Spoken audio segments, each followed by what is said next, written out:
Today I'll be talking about my must-have fragrances of this past week. These are the ones I could not put down. I wore these constantly, and I'm generally going to share with you what other people's perceptions of these fragrances were as well. What people told me, what the compliments they gave, the critiques they gave. So this is going to be that kind of video, but if this is your first time on this channel, hello, my name is Anya. I love fragrances, and at this point I'm making videos, I think, almost every single day, but I'm leaning towards doing regular content on Monday, Wednesdays, and Fridays. So if you're interested, definitely consider subscribing. I love perfumes across all different price points, so I love the super affordable ones and the really expensive ones as well, and I tend to be very discerning with what I prefer to use on a regular basis.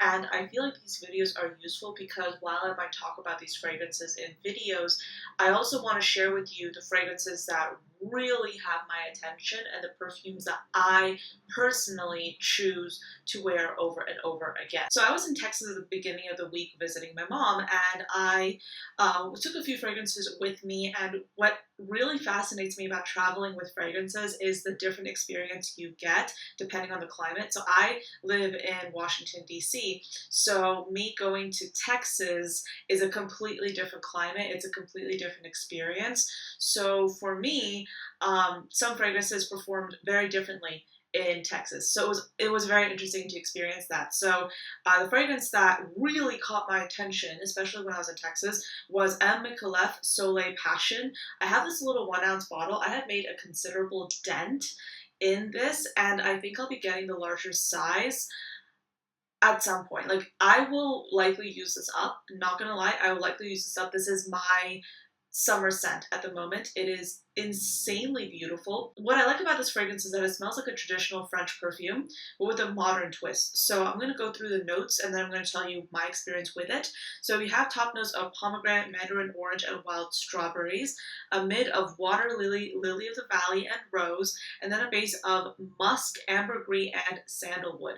So when you think wild strawberries, it doesn't really have like a traditional gourmand sense to it. It's a floral fragrance. It has a little bit of a sharpness to it, but then it warms on the skin over time, leaving a sillage that is absolutely amazing. This is the kind of fragrance that is very refreshing because it's not too sweet. It's, I don't know if it's tart. I would say it's rather sharp. So during the summertime when it gets hotter, I like to wear fragrances that have like that little bit of a tartness to it or that have like a sharp quality. I know it's very kind of like, it might sound a little bit odd, but that's how I perceive it. So fragrances that have a sharp, tart quality to them are perfumes that I tend to really reach for, and Micallef Soleil Passion is absolutely stunning.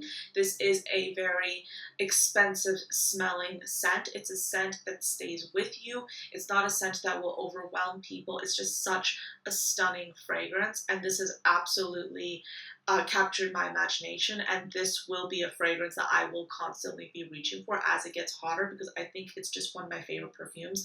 There's something about it that's so elegant and yet so refreshing and it's just so beautiful. I love this perfume. So another thing that I want to say about this fragrance is I have noticed on me personally, I don't think it has a lot of, I don't think it smells that strong. But however, I wore this in Texas and I sprayed like 5 sprays on myself, right? And my sister and her friend came into the room and they were like, we can smell you from like across the room. So they could smell me. I couldn't really smell myself that intensely, but that just goes to show different people have various interpretations. Maybe I'm a little bit nose blind to this, but regardless, I love this fragrance and it's one of my top favorites for summer of 2024. This next perfume is one that I've really been talking to everyone about, both online and offline. And that's because it's absolutely stunning. And if you're looking for an affordable perfume that smells like niche, this is it.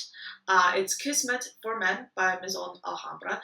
Currently, this perfume is around $20 to $25, which is insane considering the fragrance itself smells like niche. It smells like a delicious patchouli, vetiver, nutmeg fragrance, I think with like a hint of oud, but all of these notes blend so well together. So this fragrance turns out to be like an aromatic, soft, spicy perfume.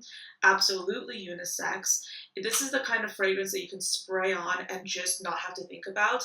It's a perfume that I think can work for a variety of occasions. It's not too intense. It's absolutely beautiful. So if you want some diversity in your collection this summer, if you don't want something that's like super sweet, this is a great one to try. I'm absolutely in love with it, and people literally think this smells like niche, and I agree. It smells amazing. I've made a dent already. So in terms of like people's reception to it, I think people enjoy the sillage of this more than smelling it directly. And I have tested this perfume with a variety of different people. The general consensus is the sillage is the thing that people are really drawn to when it comes to this fragrance. The perception that people get when they sniff it directly on their skin is mixed. So that's me. That's my results for you after I've kind of like taste tested this fragrance with a variety of different people. But that's the general consensus that I have found. However, I'm obsessed with it, and it's amazing. So Kismet for Men by Mizuno Haba. I've been wearing this one a lot. This next fragrance is a niche bottle that I am head over heels in love with. This is a perfume that I wore outside at a gathering, and I got compliments on it. People were sitting next to me, they're like, "You smell so good, what are you wearing? You're always wearing interesting perfumes, like what is this one?" And it's Basilica by Milano Fragrenze, and I featured this in one of my recent videos, and I talked about how this is a milky perfume, a savory gourmand perfume with incense, and I had some of you ask questions about what does that mean.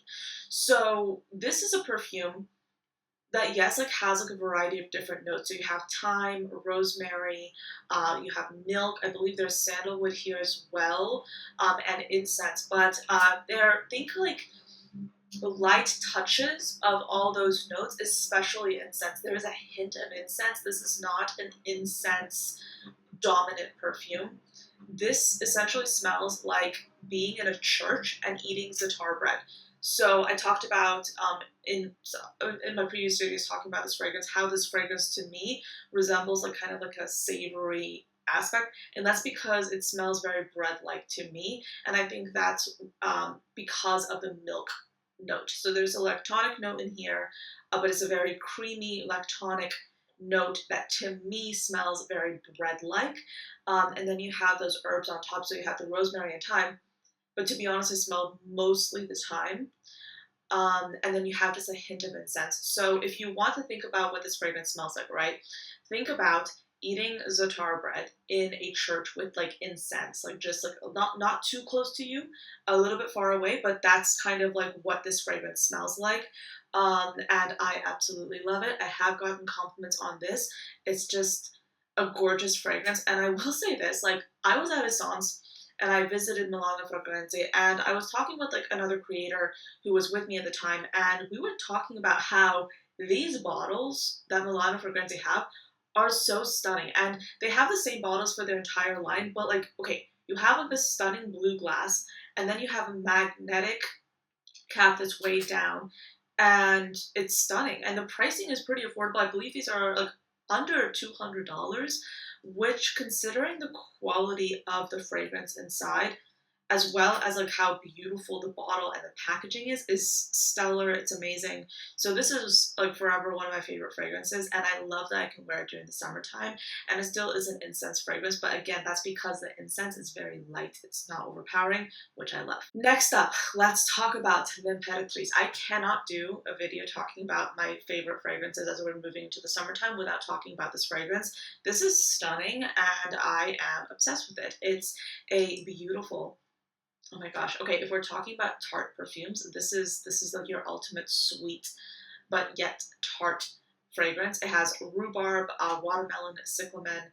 It's just such a fun and joyful scent. It's very aquatic. I think I actually know it's more ozonic rather. Oh my gosh, this is so good. This to me just makes me feel so happy whenever I smell this. It's like my ultimate comfort perfume. Actually, yeah, Basilica and this one, those are my most like comforting scents. I also think Soleil Passion is becoming a comforting scent for me. But L'Impératrice, oh my goodness, this one has my heart.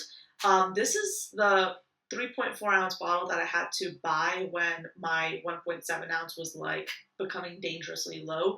And you can already see the baby dent forming. I'm probably going to have to buy another one. If they discontinue this fragrance, I'm going to be very upset. But I love this perfume. It's amazing. The Imperatrice, if you haven't tried it, definitely get your nose on it, especially if you like sweet scents. So that's pretty much it for this video. Again, very streamlined, but I was traveling this month or this week, and I didn't really have a lot to take with me. I wanted to take just a few decants with me, and that's what I did. But I just wanted to give you like a very concise overview of what I've been wearing and what I've been loving and obsessed with. So thank you so much for watching until the end of this video. I hope you enjoyed it and found this video useful, and I'll see you next time. Bye.